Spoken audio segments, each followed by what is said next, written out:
नमस्कार। आप सभी का प्रयास के ऑनलाइन पैनल पर स्वागत है। जैसा कि आज अध्यापक ग्रेड थर्ड जो है उसकी टेस्ट सीरीज का 17वां टेस्ट संपन्न हुआ है और इस टेस्ट का सॉल्यूशन आपके सामने लेकर आए हैं। एक एक प्रश्न अपन देख रहे हैं। मैं आपको सबसे पहले जो स्कूल मैनेजमेंट और शिक्षा मनोविज्ञान से संबंधित प्रश्न है उनका सॉल्यूशन आपके सामने प्रस्तुत कर रहा हूं। निश्चित रूप से आपका टेस्ट अच्छा हुआ होगा। आप अब अंतिम दौर में हैं क्योंकि आपके टेस्ट हैं उनमें 17 नंबर का टेस्ट चल रहा है। इसका मतलब ये है कि आपने बहुत सारे टेस्ट दे लिए हैं। आपकी तैयारी का जो लेवल है वो बिल्कुल अंतिम रूप में आ चुका है। इसलिए ये जो पेपर हैं आपके जो फुल सिलेबस के हैं इनको आप बड़ी सावधानी के साथ में करिए। नेगेटिव मार्किंग कम से कम हो।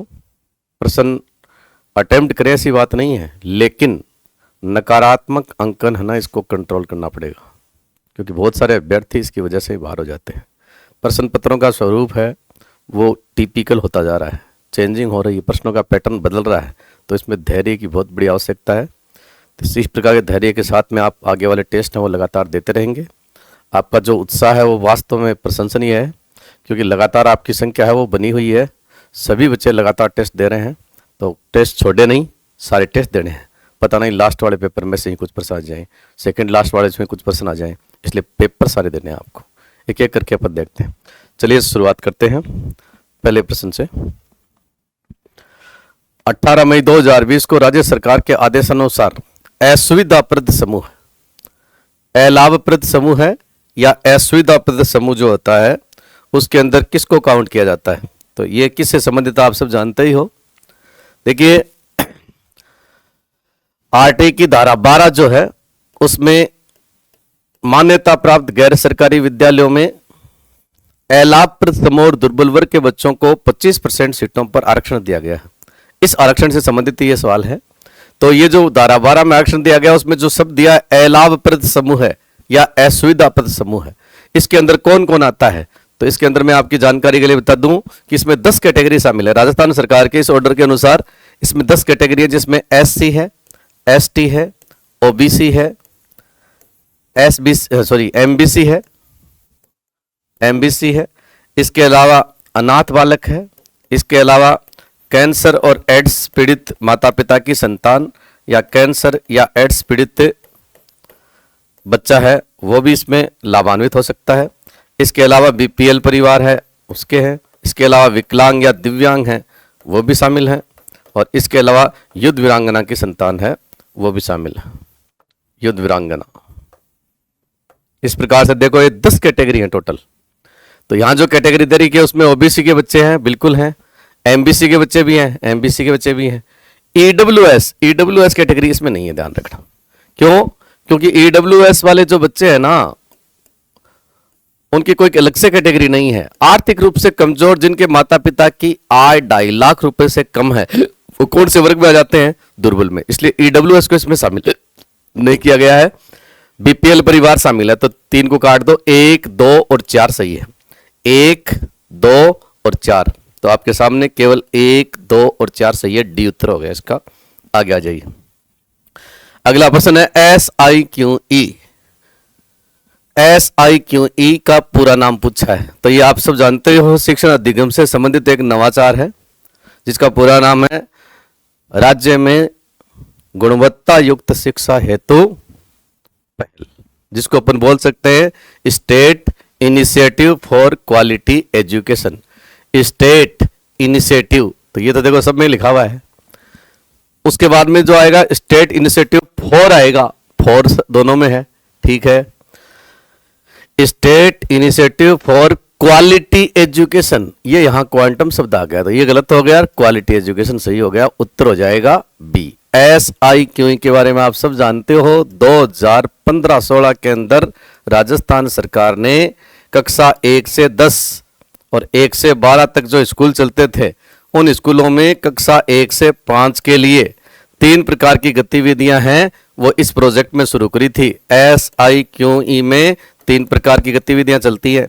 एक चलती है CCP, एक चलती है CCE और एक चलती है ABL, चाइल्ड सेंटर्ड पेडागोजी, बाल केंद्रित शिक्षा शास्त्र, कंटिन्यूस एंड कॉम्प्रिहेंसिव इवैल्यूएशन, सतत एवं समग्र मूल्यांकन, और एक्टिविटी बेस्ड लर्निंग, गतिविधि आधारित अधिगम। इन तीनों एक्टिविटीज को SIQE में संचालित किया जा रहा है, जो वर्तमान में भी राजस्थान में चल रही है।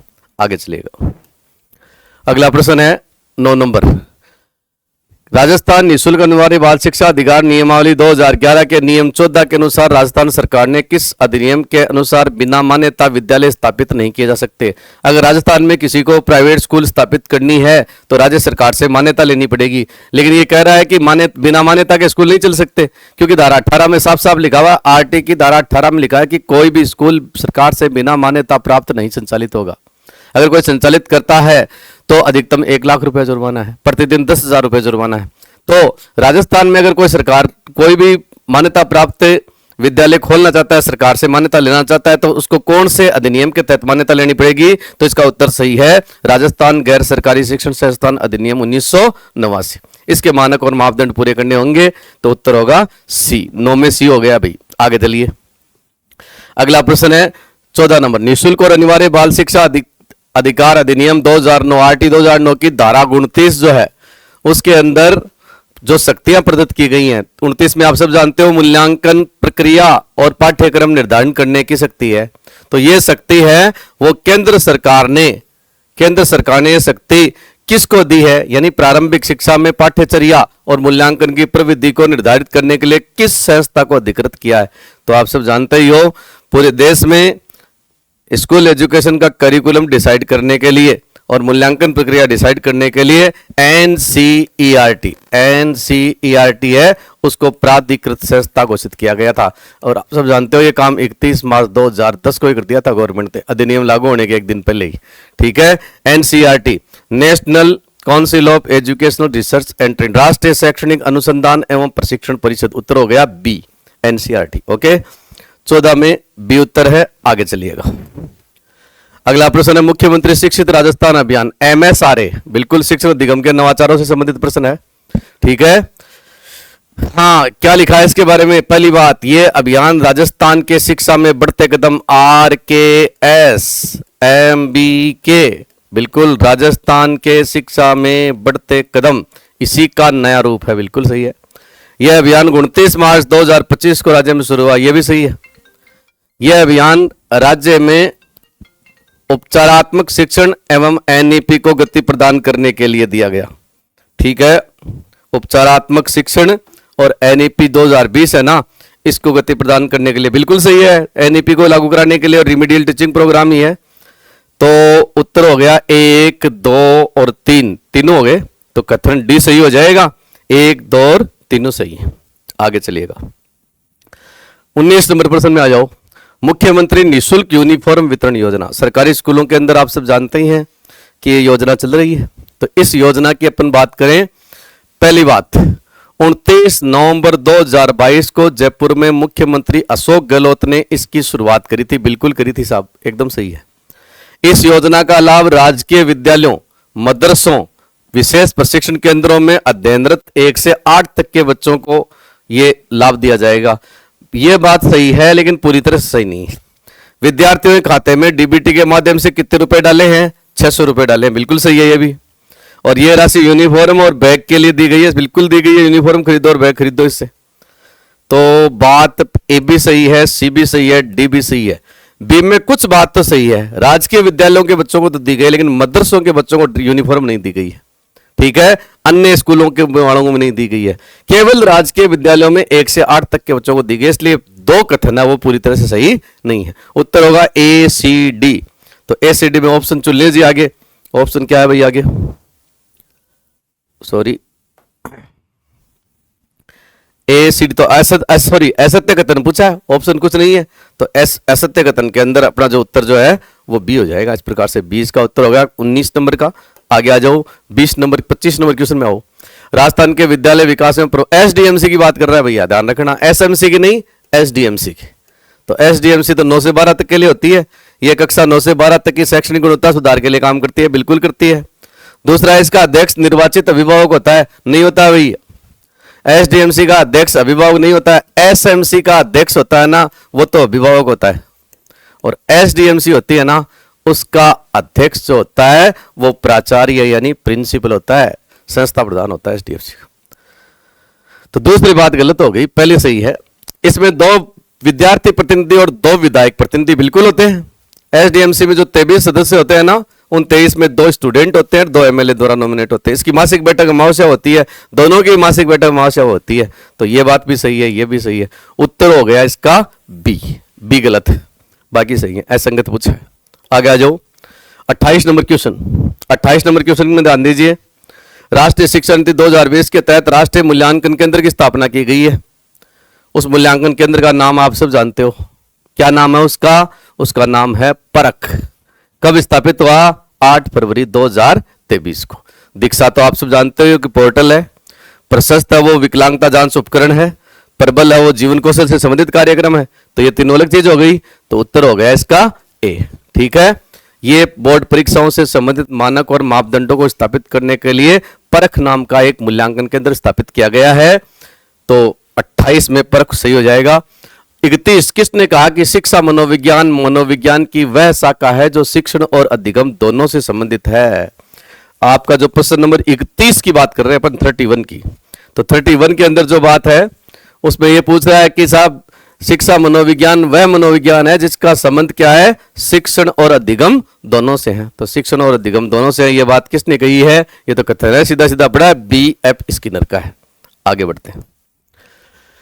राष्ट्रीय शिक्षा नीति 2020 के अनुसार राजस्थान में RSCERT उदयपुर ने शिक्षक शिक्षा के लिए राज्य पाठ्यचर्या रूपरेखा किस नाम से बनाई है?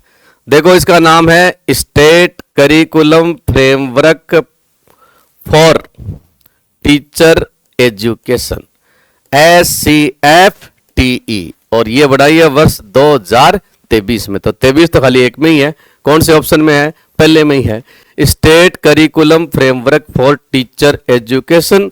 यानी राजस्थान के जो टीचर हैं उनकी ट्रेनिंग कैसे होनी चाहिए, इस ट्रेनिंग के लिए एक रूपरेखा है, वो RSCERT उदयपुर ने बनाई है, जिसका नाम है SCFTE 2023। ये उत्तर सही हो गया। आगे आ जाओ 39 शिक्षा मनोविज्ञान की प्रकृति वैज्ञानिक है क्योंकि यह केवल विज्ञान का अध्ययन करता है। नो भाई, विज्ञान का अध्ययन थोड़ी ना, ये तो व्यवहार का अध्ययन भी करता है बच्चों के। तो पहली बात तो सही नहीं है। शिक्षा मनोविज्ञान में केवल सूचनाओं के आधार पर सिद्धांतों का निर्माण किया जाता है। नो, सिद्धांत निर्माण करना उद्देश्य नहीं है। सी, शैक्षिक वातावरण में अधिगमकर्ता के व्यवहार का वैज्ञानिक विधियों के माध्यम से अध्ययन किया जाता है। और नीचे लिखा है केवल विद्यार्थी के व्यवहार, विद्यार्थी को शिक्षक विद्यार्थी सबका किया जाता है। शैक्षिक वातावरण में अधिगमकर्ता के व्यवहार का वैज्ञानिक विधियों के साथ में, तो सबसे प्रॉपर उत्तर हो जाएगा इसका सी, क्योंकि ये एक पॉजिटिव साइंस है। अपन सब जानते हैं कि मनोविज्ञान है वो एक पॉजिटिव साइंस है, और पॉजिटिव साइंस होने के कारण ये वैज्ञानिक विधियों का प्रयोग करके अधिगमकर्ता के व्यवहार का शैक्षणिक वातावरण और परिस्थिति में अध्ययन कराता है। 44 में आ जाओ। निम्नलिखित में से कौन सा कथन एक बालक का एक व्यक्ति के रूप में विकास के बारे में सही है? विकास आनुवंशिक का, हेरिडिटी का परिणाम है। देखो भाई, सही बात पूछ रहा है कि सही कौन सी है? विकास आनुवंशिक का परिणाम है। अपन ये नहीं कह सकते पूरी तरह से कि विकास केवल आनुवंशिक का परिणाम। विकास आनुवंशिक का नहीं है, वातावरण का भी परिणाम है। इसलिए आनुवंशिकी और वातावरण दोनों का परिणाम कहें तब तो अपन इसको सही मान सकते हैं, ये तो बात पूर्णतः सत्य नहीं है। विकास एक यादृच्छिक प्रारूप द्वारा होता है। यादृच्छिक का मतलब तो रेंडमली हो गया, रेंडमली थोड़ी ना होता है। जबकि अपन ने सबने पढ़ा है कि विकास क्या है? विकास की निश्चित दिशा और निश्चित क्रम होता है, इसका फिक्स पैटर्न होता है, बिना पैटर्न का नहीं होता है। ये रेंडमली नहीं होता है, वो लॉटरी की निकलते है वैसे नहीं निकलता है विकास। विकास का एक तरीका है, मनुष्य में तरीका सिर से पैर की तरफ चलता है। सेपोलोकोडाल सीक्वेंस, ठीक है, प्रोक्सीमोडिस्टाल सीक्वेंस इसमें होता है। इसलिए ये यादृच्छिक रूप है ना, ये बात गलत है, ये भी गलत है, ये भी गलत है। विकास एक संचय प्रक्रिया है कि इसमें केवल अपन क्या करते हैं? संचय करते हैं। तो सिर्फ संचय नहीं करते हैं भैया, विकास में कुछ चीजों को जोड़ा जाता है तो कुछ चीजों को छोड़ा भी जाता है। जैसे विकास जैसे आगे बढ़ता है ना, तो अपन क्या करते हैं? पुरानी चीजों को छोड़ देते हैं, पुरानी रुचियों को छोड़ देते हैं, नई रुचियों को ग्रहण कर लेते हैं। ठीक है, पुराने दांतों का शरीर के जो ऊपर रोम होते हैं उनकी जगह बाल आ जाना, अस्थायी दांतों की जगह दांत स्थायी दांत आ जाना, ये सब क्या है, कुछ चीजें छोड़ी जाती है, कुछ चीजें ग्रहण की जाती है, इसलिए केवल संचय नहीं कह सकते, तो ये भी पूरी तरह से नहीं है। और चौथी बात करें, विकास के विभिन्न पक्ष पृथक हैं। तो देखो विकास के विभिन्न पक्ष हैं और वो पृथक भी हैं वास्तव में। हाँ, आपस में एक दूसरे को प्रभावित जरूर करते हैं लेकिन पृथक हैं। कैसे? सामाजिक विकास, शारीरिक विकास, मानसिक विकास सब अलग अलग है। तो अपन पढ़ते भी हैं विकास की अवस्थाओं के अंदर। तो ये ग्रेड सेकंड में 2018 में आया हुआ प्रश्न है। इसमें वैसे देखो ये दोनों प्रश्न संशय वाले थे, लेकिन लास्ट में जब फाइनल हुआ तो डी को ही सही माना है। तो इसका सही जवाब होगा विकास के विभिन्न पक्ष क्या हैं? पृथक। आगे आ जाओ। प्रतिभाशाली बच्चों के संदर्भ में संवर्धन, एक्सेलरेशन, संवर्धन का मतलब क्या है? संवर्धन का मतलब क्या है भाई? प्रतिभाशाली बच्चों के लिए संवर्धन कार्यक्रमों का संचालन होना चाहिए, लेकिन संवर्धन का मतलब क्या है यहां पर? देखो पहली बात, शैक्षणिक गतिविधियों के संपादन में वृद्धि करना, कि उसको जो पढ़ाने के लिए जो अपनी एक्टिविटी वो एक्टिविटी बढ़ा दो। अरे भैया एक्टिविटी नहीं बढ़ानी है, प्रतिभाशाली के लिए तो बेटर चीज देनी है, हाई लेवल की देनी है। सह शैक्षणिक गतिविधियों के संपादन की गति को बढ़ाना, नो, गति नहीं बढ़ानी है, गति बढ़ाने से कुछ नहीं होता है। ऐसे विद्यार्थियों को वर्तमान स्तर ग्रेड को छोड़कर अगले उच्च स्तर की ग्रेड में प्रोन्नत करना, बिल्कुल ये सही है। अगर ज्यादा इंटेलिजेंट बच्चा जीनियस है तो उसको अपन उसकी क्लास के लेवल से ऊपर के लेवल की चीजें भी दे सकते हैं। तो सी अब तक जो तीन है इनमें ज्यादा बढ़िया है। आंकलन की प्रक्रिया का संवर्धन करना, मूल्यांकन का संवर्धन करने से कुछ नहीं होता है, असेसमेंट का। सही जवाब होगा सी, कि वास्तव में संवर्धन का मतलब है किसी बच्चे को, प्रतिभाशाली बच्चे को उसके लेवल के अकॉर्डिंग, उस जिस क्लास में या जिस ग्रेड में वो है उससे ऊपर का कार्यक्रम एडवांस में देना कहलाता है। आगे आ जाओ। 51 में बहिर्मुखी विद्यार्थी अंतर्मुखी विद्यार्थी से किस प्रकार अंतर्मुखी, इंट्रोवर्ट और एक्सट्रोवर्ट है उसमें अंतर पूछा है। भिन्न कैसे होता है बहिर्मुखी? मजबूत भावनाएं, पसंदगी और नापसंदगी, इसके आधार पर बहिर्मुखी विद्यार्थी की बात पूछ रहा है। मजबूत भावनाएं नहीं होती बहिर्मुखी। मन ही मन में परेशान होने की अपेक्षा भावनाओं को अभिव्यक्त करना, यह बात तो सही है। अंतर्मुखी तो अपनी बातें मन ही मन में रखता है, घुटता है अंदर अंदर, लेकिन बहिर्मुखी व्यक्तित्व का आदमी है ना, वो मन के अंदर बात नहीं रखता, वो किसी न किसी को कह देता है। अपने बौद्धिक कार्यों में डूबे रहना, अंतर्मुखी डूबे रहते हैं, बहिर्मुखी नहीं डूबे रहते हैं। बोलने की अपेक्षा लिखने में अंतर्मुखी बेहतर होते हैं, बहिर्मुखी बोलने में होते हैं। तो इससे हिसाब से तो इसमें जो सही उत्तर बैठ रहा है वो बी है एकदम। 51 में बी हो जाएगा। आगे आ जाइए। 52 नंबर प्रश्न देखिए, निम्न में से कौन बुद्धि परीक्षणों के दुरुपयोग का संकेत है? यानी जो अपन जो बुद्धि के टेस्ट करते हैं ना, ये टेस्ट किस काम में आते हैं, इनकी उपयोगिता क्या है? तो इनमें से एक दुरुपयोग है, उपयोग नहीं है। तो पहला देखो, उन्नति के लिए मापन में सहायक है। तो बिल्कुल ये तो बात सही है कि बच्चे की प्रोग्रेस है ना, उसका मेजरमेंट कर सकते हैं अपन, इसमें हेल्प मिलती है अपने को। दूसरा, बुद्धि लब्धि का लेबल बालकों पर लगाकर अध्यापक अपनी अकुशलता को छिपाते हैं। ये बात एकदम सही है भैया, ये तो मिसयूज है वास्तव में बुद्धि का। बालकों को वर्गीकृत कर सकते हैं ना, प्रतिभाशाली, औसत, मंदबुद्धि को, ऐसे तो करते हैं अपन बुद्धि परीक्षणों से, बुद्धि लब्धि के हिसाब से। अधिगम प्रक्रिया को बेहतर बनाने में काम बिल्कुल ले सकते हैं। तो देखो बी वाली बात है ना, दुरुपयोग की अगर बात करते हो तो दुरुपयोग यही है, टीचर क्या करता है कि बच्चे को जब पढ़ाता है और बच्चा जब बढ़िया नंबर नहीं लाता है और तब ये कहता है कि साहब मैं क्या करूं, ये तो है ही मंदबुद्धि, इसमें तो बुद्धि नहीं है, ठीक है ना। तो कई बार अपन क्या करते हैं, कोई आदमी, कोई शिक्षक अपनी अकुशलता को छिपाने के लिए कई बार बच्चों के ऊपर बुद्धि लब्धि का क्या लगा देते हैं, लेबल। ये लगाते हैं कि साहब वो क्यों पास हो, वो तो फेल नहीं हो, वो मूर्ख है, एकदम डल है, तो मंदबुद्धि है। लेकिन ऐसा नहीं है, मनुष्य का बच्चा है तो निश्चित रूप से सीख सकता है, बस उसको सिखाने के तरीके उसके लेवल के होने चाहिए। मंदबुद्धि है तो मंदबुद्धि के हिसाब से सिखाओ, औसत है तो औसत तरीके काम में लो, प्रतिभाशाली है तो संवर्धन कार्यक्रम दो, अलग अलग तरीके हैं सिखाने के। आगे आ जाइए, बी सही है इसमें। अगला प्रश्न, रचनावादी शिक्षण अभ्यास में शिक्षकों द्वारा सामना की जाने वाली वैचारिक दुविधा का मतलब क्या है? वैचारिक दुविधा क्या है ये पूछता है। रचनावादी तो आप जानते हो ना, संरचनावादी सिद्धांत, जो ये मानता है कि ज्ञान दिया नहीं जाता है, ज्ञान का निर्माण होता है और ज्ञान का निर्माण बच्चे स्वयं करते हैं, टीचर तो केवल सुविधा प्रदाता या फैसिलिटेटर है, ये कंसेप्ट है। तो संरचनावादी विचार ये कहता है कि अभ्यास में शिक्षकों द्वारा किस वैचारिक दुविधा का सामना करना पड़ता है? कक्षा चर्चाओं का प्रबंधन कैसे करें, इस प्रकार की दुविधा, नो। ऐसी कोई दुविधा नहीं होती है रचनावाद में, क्योंकि रचनावाद में तो कक्षा का जो प्रबंधन है ना वो बच्चे अपने आप अपने हिसाब से करते हैं। दूसरी, शिक्षण शास्त्र के विश्वासों को रचनावादी सिद्धांतों के साथ में सामंजस्य बैठाना है, बिल्कुल नई चीज है ये। कि पेडागोजी जो बात कहती है वो बात और रचनावादी विचारधारा के समर्थक जो कहते हैं उनकी बातों में दोनों में बैलेंस बैठाना। छात्रों की सांस्कृतिक पृष्ठभूमि तो अपने को क्या है कि वो जो लिव वाइगोत्स्की है ना और बांडूरा है उसमें समझने की जरूरत पड़ती है, और हितधारकों के साथ उत्तरदायित्वों को संबंधित करने की ये भी बात। तो देखो इसमें तो सबसे बड़ी दुविधा ना वो यही है कि पेडागोजी के विश्वासों को और रचनावादी सिद्धांतों में सामंजस्य स्थापित करना है। शिक्षा शास्त्र तो क्या कहता है और संरचनावादी विचारधारा के जेरोम ब्रूनर जैसे लोग क्या कहते हैं। तो देखो ये लोग ये कहते हैं कि ज्ञान का निर्माण बच्चा स्वयं करता है, ज्ञान दिया नहीं जाता है, ज्ञान का निर्माण होता है और बच्चा स्वयं ज्ञान का निर्माण करता है। ठीक है, लेकिन शिक्षा शास्त्र है ना ये कहता है कि नहीं, ज्ञान प्रदत्त भी किया जा सकता है, विभिन्न प्रकार की विधियों को काम में लेकर बच्चे को ज्ञान दिया जा सकता है। तो ऐसे में क्या है कि दोनों अलग अलग बातें हैं, इनमें बैलेंस बैठाना बहुत ही मुश्किल काम है। 55 में ये हो गया। अगला प्रश्न देखिए 56 नंबर। कक्षा में अनुपस्थिति को कैसे रोकोगे भाई? सबसे बढ़िया तरीका क्या है? बच्चे स्कूल में नहीं आ रहे हैं, एब्सेंट है, क्या करोगे? कक्षा के अन्य छात्रों का उक्त छात्र से मित्रता न करने के लिए कहना कि जब वो आए तो उसका सब बायकॉट करो। नो, गलत बात है, ये तो नेगेटिव चीज हो गई। अनुपस्थिति के कारणों को समझना, हाँ कि साहब बच्चा क्यों नहीं आ रहा है। कक्षा शिक्षण उद्यम के लिए सकारात्मक वातावरण बनाने का प्रयास करना चाहिए। पहले तो रीजन जाने कि बच्चा क्यों नहीं आ रहा है। हो सकता है उसका होमवर्क नहीं किया हो सकता है उसको डांट फटकार का डर हो सकता है उसकी कोई पारिवारिक परिस्थिति ऐसी हो, इसलिए पहले कारण समझे और उसके बाद में क्लास में ऐसा वातावरण बनाए जिससे बच्चा मोटिवेट हो।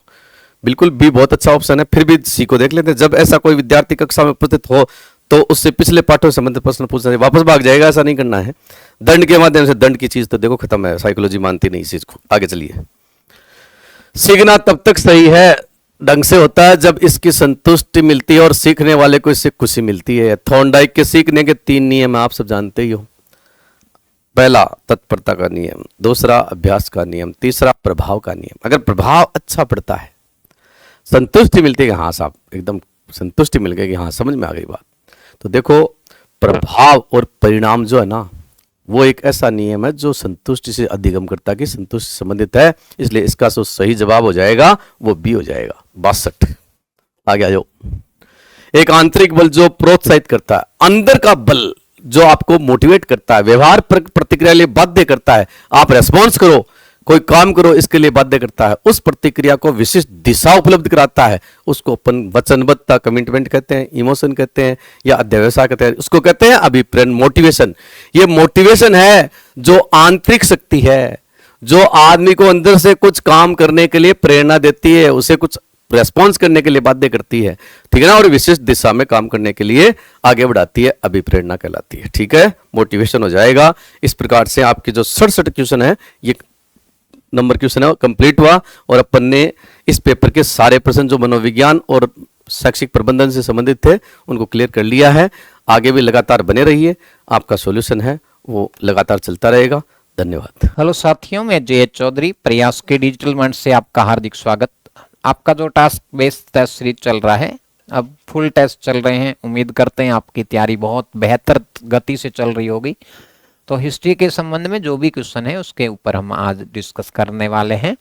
सबसे पहले हमारा आहड़ सभ्यता से संबंधित क्वेश्चन है कि आहड़ सभ्यता से मृदभांड जो प्राप्त हुए हैं वो कैसे हैं। तो यहाँ ऑप्शन दे रखा है, गैरुवर्णी मृदभांड नहीं है, चित्रित धूसर मृदभांड ये भी नहीं है, उत्तरी पॉलिश युक्त मृदभांड ये भी नहीं है। इसका मतलब इसमें से कोई नहीं है। अब हमें ये पता करना है कि आहड़ है कहाँ। तो आहड़ उदयपुर की सभ्यता है, ताम्र पाषाणिक एंड ताम्र युगीन सभ्यता है। कैसी है? ताम्र पाषाणिक व ताम्र युगीन सभ्यता है। यहाँ मृदभांड जो है बहुत विकसित अवस्था में देखने को मिलते हैं। और कैसे मृदभांड है? काले व लाल मृदभांड। काला मतलब कृष्ण, लाल मतलब लोहित। काले लाल मृदभांड, कृष्ण लोहित मृदभांड वाली संस्कृति कहा जाता है आहड़ को। जबकि चित्रित धूसर मृदभांड जो है वो आपको देखने को मिलेंगे कहाँ पर? बैराट सभ्यता, बहरोड कोटपुतली से। उत्तरी पॉलिश युक्त मृदभांड आपको महाजनपद काल में देखने को मिलेंगे। तो महाजनपद कालीन विशेषता है, जबकि गैरुवर्णी मृदभांड जो है आर्य सभ्यता से संबंधित माने जाते हैं। तो इसका सही आंसर क्या हो गया? उत्तरी पॉलिश युक्त मृदभांड तो हो गए महाजनपद काल के, चित्रित धूसर बैराट के हो गए, गैरुवर्णी आर्य सभ्यता के। इसका मतलब आहड़ से संबंधित कोई भी आंसर नहीं है। आहड़ से संबंधित बर्तन जो है काले लाल मृदभांड है, जबकि आपको ध्यान रखना है कृपस्वर्णी या काले नीले रंग के जो मृदभांड है, काले नीले रंग के जो मृदभांड है वो आपको मिलेंगे कहां से? गणेश्वर से। इसके अलावा रेड एंड ब्लैक वेयर, लाल काले मृदभांडों वाली संस्कृति है कालीबंगा। तो ये विशेष रूप से आपको ध्यान रखना है मृदभांडों से संबंधित। नेक्स्ट क्वेश्चन देखिए। अकबर का नौरत्न जिसने बंगाल, उड़ीसा और बिहार में अफगानों के विरुद्ध अहम भूमिका निभाई थी। तो जब बात अकबर की हो रही है तो अकबर के 9 रत्नों के अंदर आमेर के मान सिंह कछवा थे, और अकबर ने इसको अपने पुत्र के समान संज्ञा दी, फर्जंद की उपाधि दी।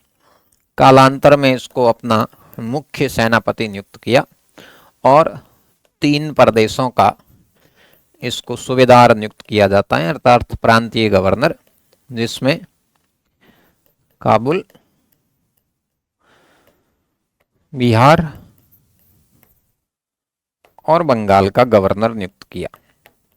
तो इस दौरान उसने बिहार और बंगाल अभियानों का नेतृत्व किया था। तो शासक कौन हो गया? मान सिंह कछवा फ्रॉम आमेर। अगला क्वेश्चन देखिए। तात्या टोपे के द्वारा किस स्थान पर रॉबर्ट्स के साथ युद्ध में पराजय का सामना करना पड़ा? तो हम बात करते हैं तात्या टोपे की। 1857 की क्रांति का ये क्रांतिकारी है जो कानपुर से विद्रोह किया था। नाना साहेब का मुख्य सेनापति है। तो जब कानपुर में ब्रिटिश सेना से नाना साहब और तात्या टोपे पराजित हो जाते हैं तो नाना साहब तो भाग के चले गए थे नेपाल, लेकिन तात्या टोपे राजस्थान में 2 बार प्रवेश करता है राजपूताना के शासकों से सहयोग लेने के लिए। वो अगस्त 1858 के अंदर राजस्थान में प्रवेश करता है। उस दौरान रॉबर्टसन के हाथों कुआड़ा के युद्ध में पराजित होता है। ये भीलवाड़ा का स्थान है। पहली बार इसने भीलवाड़ा के रास्ते से प्रयोग किया और दूसरी बार ये आता है तो ये पराजित होता है कहां पर? बांसवाड़ा से इन्होंने प्रवेश किया दिसंबर 58 के अंदर, और उसी दौरान बांसवाड़ा के शासक को पराजित किया, लक्ष्मण सिंह को। लेकिन प्रतापगढ़ में मिस्टर रॉक अंग्रेज सेनापति होता है, उससे पराजित हुआ। राजस्थान के समस्त राजपूत शासकों से सहयोग मांगा, जैसलमेर को छोड़कर सभी प्रांतों में गया, और अंत में कर्नल हॉम्स के नेतृत्व वाली सेना ने सीकर में पराजित किया। पराजित होकर टोपे भाग जाते हैं और जाते समय रलायता के मैदान में पृथ्वीराज सिंह जो होते हैं कांक के शासक झालावाड़ के, उनको पराजित किया जाता है और अंत में फिर इनको 58 के अंदर 59 में फांसी दी जाती है। नेक्स्ट देखिए। किस प्रजामंडल आंदोलन के समय पंडित द्वारकानाथ काछरू को नियुक्ति वहां की स्थिति का अवलोकन करने के हेतु भेजा गया था? तो ये मारवाड़ प्रजामंडल था। मारवाड़ प्रजामंडल की स्थापना 1934 में की गई थी। तो यहाँ की स्थिति का अवलोकन करने के लिए कालांतर में पंडित द्वारकानाथ काछरू को भेजा गया था। मेवाड़ की अगर बात करोगे तो 24 अप्रैल 1938 में स्थापना होती है। जयपुर प्रजामंडल की सबसे पहले 1931 में कपूर चंद पाटनी के द्वारा, और इसका फिर 36 में पुनर्गठन किया गया। जमनालाल बजाज की अध्यक्षता में बीकानेर प्रजामंडल राज्य से बाहर स्थापित होता है। कहां पर गठित हुआ? रघुवर दयाल, मघाराम वेद, लक्ष्मी आचार्य उसके नेतृत्व में। कहां पर? कलकत्ता में। नेक्स्ट देखिए, तो इसका सही आंसर हो गया मारवाड़। राजस्थान के एकीकरण के समय किन रियासतों ने भाग नहीं लिया? ईडर इसने भाग नहीं लिया, सूंत इसने भाग नहीं लिया, विजयनगर इसने भाग नहीं लिया। केवल एक सिरोही ने भाग लिया था, और सिरोही का एकीकरण 2 चरणों में किया गया।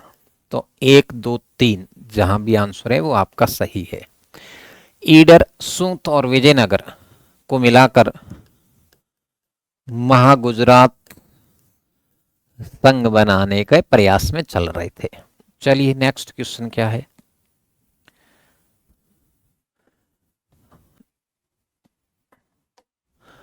अगला क्वेश्चन है, राजस्थान के 3 भामाशाहों में कौन शामिल नहीं है? सेठ दामोदर दास राठिया बिल्कुल है।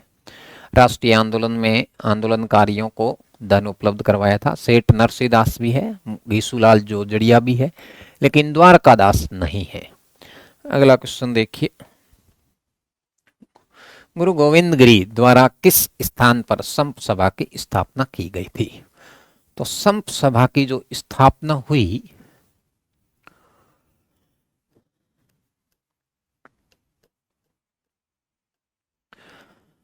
(1883) में हुई वही संप सभा की स्थापना। और कहां पर हुई? सिरोही में की गई। किसके द्वारा? गुरु गोविंद के द्वारा।